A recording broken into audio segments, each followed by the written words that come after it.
Doctor اسرار مولانا مودودی اور مولانا ثاقب، آپ doctor Iqbal کو زیادہ کوٹ نہیں کرتے. ڈاکٹر اقبال کو ہر بندہ کوٹ کرتا ہے. سیکولرس بھی کوٹ کرتے ہیں، بریلوی بھی کوٹ کرتے ہیں، اہل حدیث بھی کوٹ کرتے ہیں، دیوبندی بھی کوٹ کرتے ہیں، لیکن اپنے اپنے مطلب کی چیزیں. پیروں کے خلاف بات کرنی ہوگی تو ان کا شعر پڑھیں گے، نکل کر خانقاہوں سے ادا کر رسم شبیری،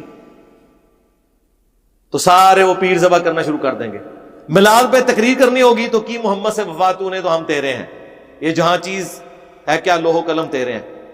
اور اس سے ثابت یہ کریں گے کہ ہمارے بابوں نے رسول اللہ سے وفات کی تھی، لہذا لوح قلم پہ جو فیصلے ہیں وہ بھی خود تحریر کرتے تھے، تقدیر وہ لکھتے تھے یا ان کی مرضی سے تقدیر لکھی جاتی تھی. یہ رزلٹ نکالتے ہیں. یہ تو شاید ڈاکٹر اقبال کے بھی ذہن میں نہ ہو. انہوں نے جواب شکوہ میں یہ جواب یہ دیا تھا کہ اگر تم نبی علیہ السلام کے ساتھ مخلص ہوگے نا تو لوح و قلم تیرے سے مراد ہے کہ اللہ تعالیٰ تمہاری خواہشات کے مطابق، تمہاری دعاؤں کے مطابق تمہارے حق میں فیصلے کرے گا. تم نہیں خود کچھ کر سکتے. خود کرنے جوگے ہوتے تو ان 300 سال میں ہزاروں مزار دنیا میں بنے ہیں، اور یہ جتنے بابوں کے نام لیتے ہیں نا وہ سارے ان 300 سالوں کے اندر زندہ تھے. کدھر تھے اشرف تھانوی صاحب جو کہتے ہیں حکیم الامت اور مجدد دین و ملت اعلیٰ حضرت؟ ان کے زمانے میں انگریز تھے نا، تو غلامی سے نجات دلواتے نا مسلمانوں کو، نگاہ مارتے نا. ایک بنی اسرائیل کے پیغمبروں نے غلامی کا دور دیکھا ہے، رومنز کی غلامی کے دور میں پیدا ہوئے، فوت بھی ہو گئے. وہ تو حضرت عزیر علیہ السلام آئے ہیں تو اللہ تعالیٰ نے انہیں غلامی سے نجات دلائی ہے. اس سے پہلے بھی غلامی کا دور ہی گزرا ہے. بنی اسرائیل کے پیغمبر بھی غلامی میں زندگی گزارتے رہے ہیں. حضرت زکریا، حضرت یحییٰ علیہ السلام ہیکل سلیمانی میں بیٹھ کے دعوت توحید کا کام کرتے تھے. حکومت بت پرستوں کی تھی، رومنز کی تھی. کوئی کسی نے کوئی حکومت نہیں الٹی ہے. ٹھیک ہے، تو یہ ہاں شیخ عبد القادر جیلانی نگاہ مار دیتے سب، کہانیاں بنائی ہوئی ہیں، سب جھوٹ ہے. تو یہ اس لیے ہم کوٹ نہیں کرتے. تو وہ ہر بندہ ان کے اشعار کو کوٹ کرتا ہے. قرآن و حدیث میں ماشاءاللہ کافی ہیں جی. اور پھر بعض اوقات ہمیں ان سے اختلاف بھی ہوتا ہے. ان کے بعض بے خطر کود پڑا آتش نمرود میں عشق، عقل ہے محوت ماشا لب بام ابھی. ہم کہتے ہیں یار ہمیں سے اختلاف ہے. یہی تو عشق کے چلوں نے کیا ہوا ہے کہ قرآن و سنت اور عقل اور علم کی بات کو وہ ڈیگریڈ کرتے ہیں اور عشق دے چلے نمبر لے گئے. یہ وہی ہے جی، عشق دے چلے نمبر لے گئے عقل والے انجے ہی عمرہ گالیاں. اے ڈاکٹر اقبال دا شعر دا ترجمہ جڑا نا انہوں نے کیتے ہیں. اب مجھے بتائیں کہ کیا ابراہیم علیہ السلام جو ہے وہ آگ میں کودے تھے یا ان کو دھکا پھینکا گیا تھا؟ خود کدھر کودے تھے؟ وہ خودکشی تو حرام ہے. اور دوسرا وہ کہتے ہیں جی عشق کود پڑا اور عقل جو ہے وہ ابھی تک سوچ رہی ہے. یار ابراہیم علیہ السلام نے اپنی عقل ہی استعمال کی تھی. وہ خلیل اللہ تھے. انہوں نے صحیح بخاری میں دعا کی تھی حسبنا اللہ و نعم الوکیل. وہ اپنے ہوش و حواس میں تھے. انہوں نے عقل سے ڈیسیژن کیا تھا. قرآن تو کہتا ہے عقل والے نمبر لے گئے. سورہ زمر میں اللہ تعالیٰ کیا فرماتا ہے کہ علم والے اور بغیر علم والے برابر نہیں ہو سکتے. قل هل يستوي الذين يعلمون والذين لا يعلمون. اے نبی بھلا بتاؤ علم والے اور نا علم والے برابر ہو سکتے ہیں؟ انما يتذكر اولو الالباب. نصیحت تو حاصل نہیں کرتے مگر عقل والے. وہاں علم کا ذکر کیا اور ساتھ ذکر کس کا کیا؟ اس کا مطلب ہے علم کا تعلق عشق کے ساتھ نہیں. کس کے ساتھ ہے؟ قرآن سے ثابت ہو گیا.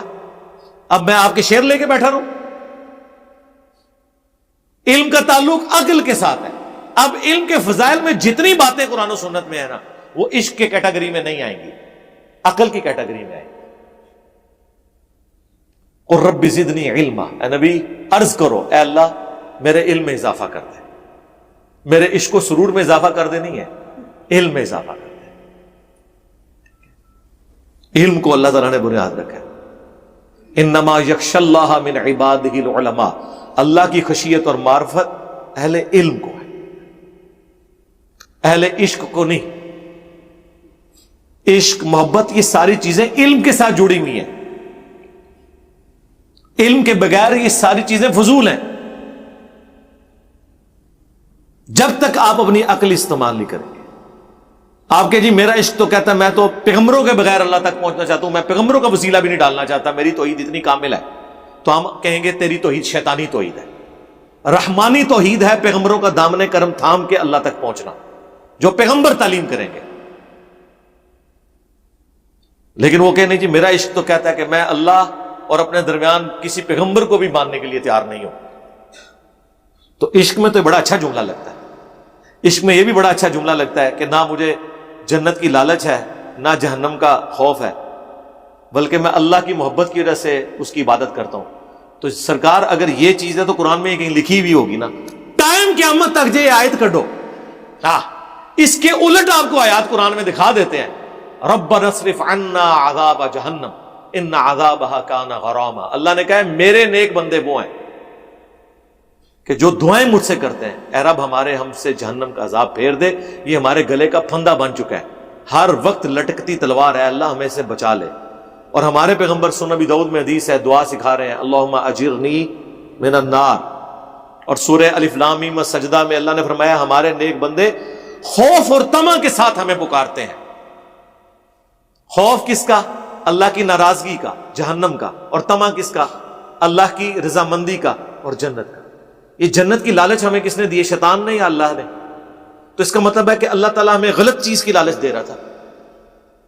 تو پھر جنت کی توہین کرنا، جنت کو ڈیگریڈ کرنا، کیا یہ رحمانی توحید ہے یا شیطانی توحید ہے؟ تو سارے صوفیاء یہی کرتے رہے. جی رابعہ بصریہ کے بارے میں ایک ہاتھ میں انہوں نے لوٹا اٹھایا ہوا تھا، ایک ہاتھ میں جناب وہ آگ اٹھائی ہوئی تھی، سلگتے ہوئے کوئلے. کسی نے پوچھا کدھر جا رہی ہو؟ انہوں نے کہا جی یہ اس لوٹے سے میں جہنم کو بجھانے. جہنم مجھدا ہے اور کوئی عقل دی گال کر پلیے لوکے، اور اس سے جنت کو آگ لگانا ہے. جنت کو تو فنا ہے نہیں سر، وہاں تو آپ فروٹ بھی توڑیں گے تو دوبارہ نکل آئے گا. بخاری مسلم میں حدیث ہے، نماز کسوف میں حضور آگے بڑھے، ہاتھ اٹھایا، واپس کیا. صحابہ نے کہا یا رسول اللہ یہ نماز میں آج آپ نے نیا عمل کیا. فرمایا میں نے جنت دیکھ لی. کدھر نگاہ پہنچی؟ ساتوں آسمانوں کے اوپر اللہ نے دکھائی. میں نے انگوروں کا ایک گوشہ دیکھا، توڑنے کا ارادہ کیا، اور اگر میں توڑ لیتا تم ہمیشہ کھاتے رہتے، فنا نہ ہوتا. کیونکہ جنت کو فنا نہیں ہے، جنت ہمیشہ کے لیے. تو اب اس سے کوئی پوچھے کہ کون سا کوئلہ ایسا بنا ہے کہ جو جنت کو ختم کر سکتا ہے؟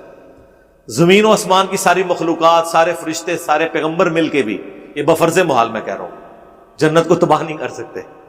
زمین و آسمان کے سارے پیغمبر، فرشتے، جنات مل کے بھی جہنم کو بجھا نہیں سکتے. کو بات کریں